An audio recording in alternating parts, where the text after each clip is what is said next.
Assalamualaikum warahmatullahi wabarakatuh.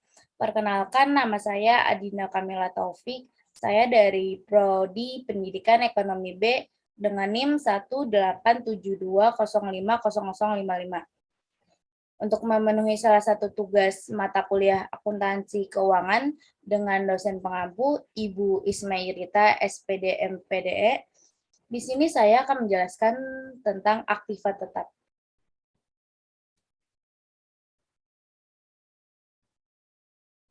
Aktiva tetap itu sendiri merupakan harta yang menjadi sumber ekonomi perusahaan yang digunakan untuk kegiatan operasional perusahaan.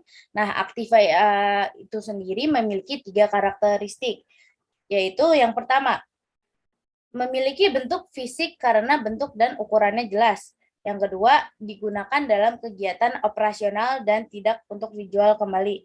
Yang ketiga, bersifat jangka panjang dan merupakan subjek penyusutan. Nah, aktiva tetap itu dapat digolongkan menjadi aktiva tetap berwujud dan juga aktiva tak berwujud. Aktiva tetap berwujud itu sendiri ialah aset tetap yang mempunyai bentuk fisik. Ada 3 jenis dari aktiva tetap berwujud. Yang pertama, aktiva yang memiliki sumber penyusutan atau juga depresiasi. Yang dimana contohnya itu bangunan ataupun gedung, peralatan, investasi, kendaraan, mesin-mesin, dan juga mesin-mesin produksi. Yang kedua itu aktiva yang berasal dari bahan sumber penyusutan. Contohnya seperti tambang mineral, mineral deposit, atau sumber daya alam lainnya. Yang ketiga itu ada aktiva yang tidak mengalami sebuah penyusutan ataupun tidak mengalami penyusutan.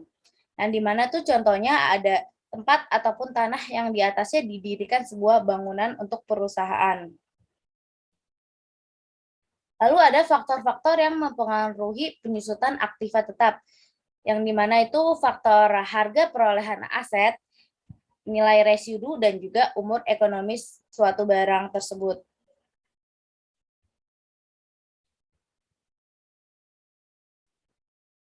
Nah, yang kedua itu ada aktiva tetap tak berwujud.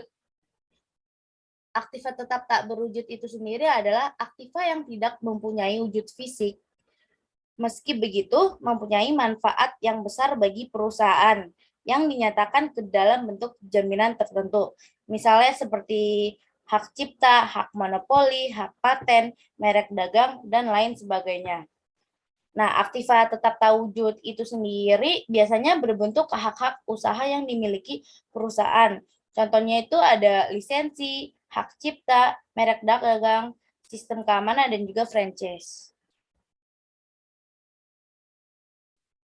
Nah, selanjutnya itu cara untuk kita mendapatkan aktiva atau juga perolehan aktiva. Yang pertama itu dengan pembelian aktiva, bisa secara tunai maupun juga kredit. Yang kedua dengan cara perolehan dengan sewa atau leasing. Yang ketiga dengan cara perolehan dengan pertukaran. Yang keempat dengan perolehan yang dibuat sendiri. Dan yang kelima itu dengan hibah, bantuan, atau juga pemberian. Selanjutnya ada metode penyusutan aktiva tetap.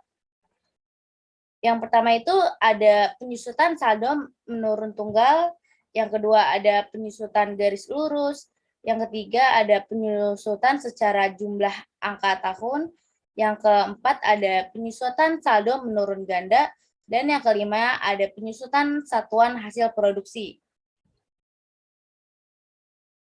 Berikut ada contoh penyusutan aktiva tetap berdasarkan metode garis lurus, yang dimana perusahaan A ingin menjual satu mesin produksi seharga 8 juta dalam 5 tahun mendatang.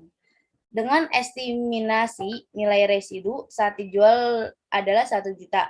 Nah, jika menggunakan metode garis lurus, biaya penyusutannya adalah, nah ini penjelasannya untuk jawaban soal di atas itu, biaya penyusutannya sebesar 8 juta.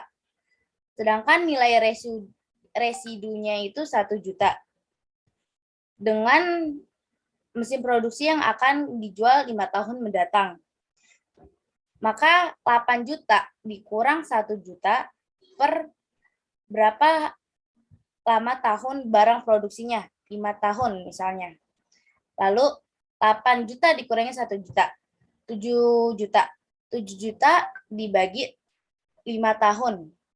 Maka dapat nilainya 1.400.000. Nah, dengan demikian jika ingin mesin produksi perusahaan A bisa dijual dengan 1 juta 5 tahun mendatang, maka biaya penyusutan per tahunnya harus 1.400.000 atau kurang dari itu. Nah, berikut pertanyaan yang belum saya mengerti, yang saya ajukan untuk Ibu Ismerita. Pertanyaannya itu yang saya belum pahami. Bagaimana sih Bu pencatatan pada saat aktiva tetap tersebut tidak digunakan lagi? Misalnya aktiva itu dijual ataupun aktiva itu rusak. Baik, terima kasih penjelasan dari saya. Mohon maaf jika ada penjelasan yang kurang dimengerti. Saya mengucapkan terima kasih. Wassalamualaikum warahmatullahi wabarakatuh.